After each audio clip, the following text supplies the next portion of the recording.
Okay, here we go. Behind the legislator. Behind the legislature. many Sounds like a times name of a book.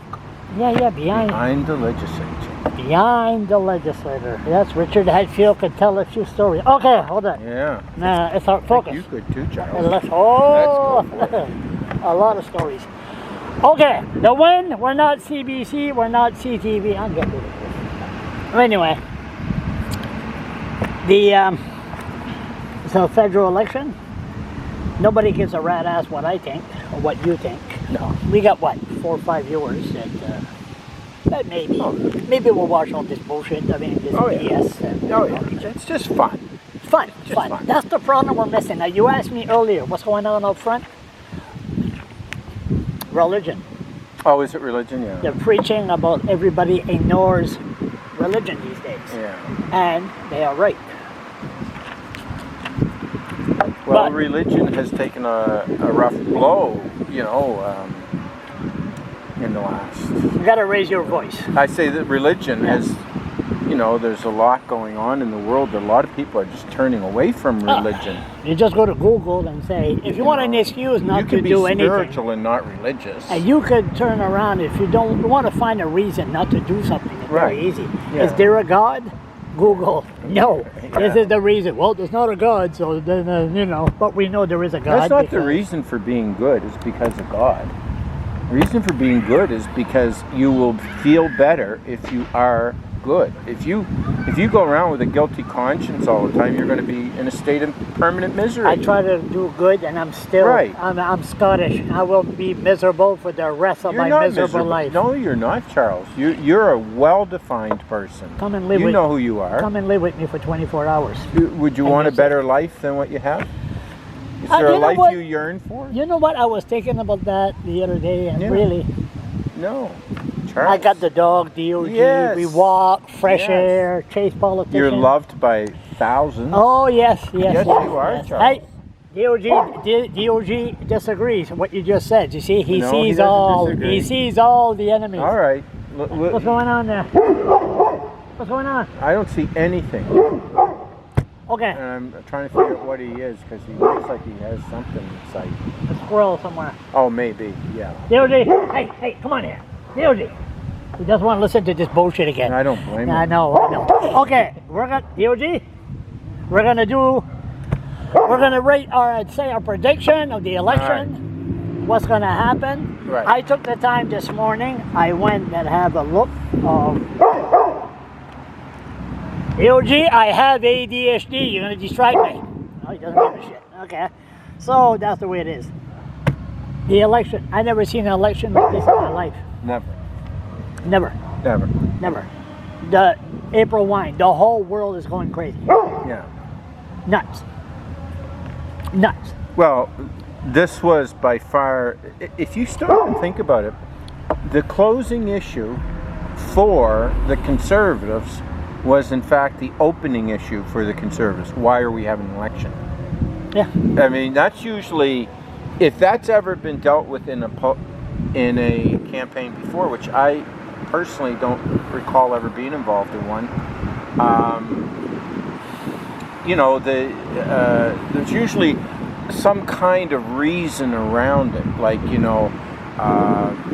Meech Lake Accord or something that says, hey, we're on this side, the other guys are on this side, we want the people's involvement, and we know it's not time for an election, but it's time for you to have your say.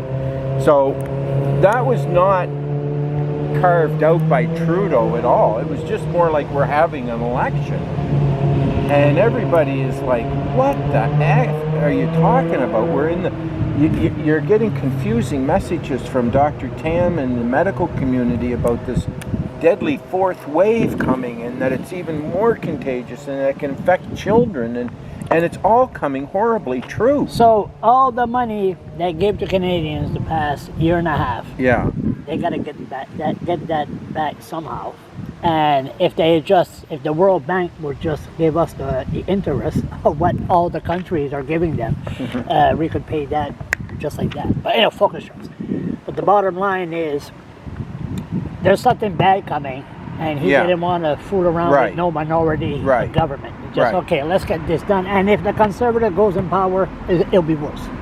he'll blame the Liberals. They had to do the cuts. They got to do this because of the Liberals. Well, it's the way it goes every election. You can't, you know. Once you get elected, it's your first day of facing defeat. Yeah, and you know, usually, you know, you get competing spin lines. You've got the Liberals. Oh, there we go. You want to join us? Go ahead. Yeah, this should be really good.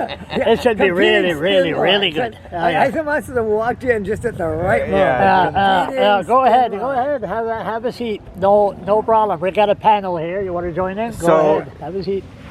So, competing spin line would be, you know, opening round, according, you know, to the Liberals would be, we're the best guy and we're the best, you know, everything's going great and whatever, and we're the best to lead us through this set of problems we have. But who created the problems? Exactly. Let's not forget there. We got a conservative. Well, here. you know, I'm predicting a conservative majority. Okay, we'll get to that later. Okay, let's start. But that's a nice prediction. I agree. That'd be great. Okay, where you come from anyway? Well, where's your dog? What's that? Where's your dog? My dog is it's home, safe and sound. Let's see now. We'll get to that later. Okay, we're gonna start. Alberta. Oh, Alberta got 34 seats. Yeah, well, I think and it should have 10 Senate seats. How many? Never mind that. How many seats? Again, I argue with this guy on the bridge every time. Doing it this way, it's just blind guessing. Okay. Alberta. So if there's 34 seats there, I would say probably going to get 30 conservative. What about the Maverick Party? Well, the Maverick Party is probably just another People's Alliance party, you know, just tended to split off conservative votes, the way Greens split off Liberal votes, and even NDP. You know, the Conservatives are only being introduced to split votes now for the first time. I mean, really, they never had it before. Liberals have had it. If you look at those two traditional parties as being the base. So the Liberals split off with the NDP, the Greens, and British Columbia. They had 11 Liberals.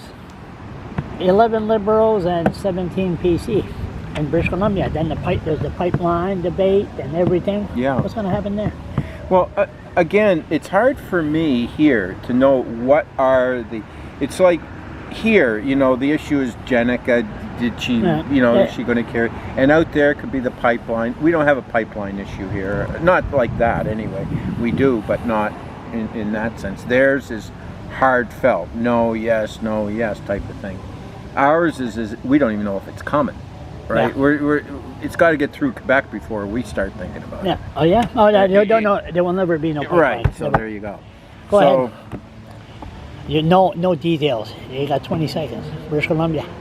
British Columbia, that's not even part of our world. I think that's what you were kind of saying. Yeah, it's hard to know what's going on.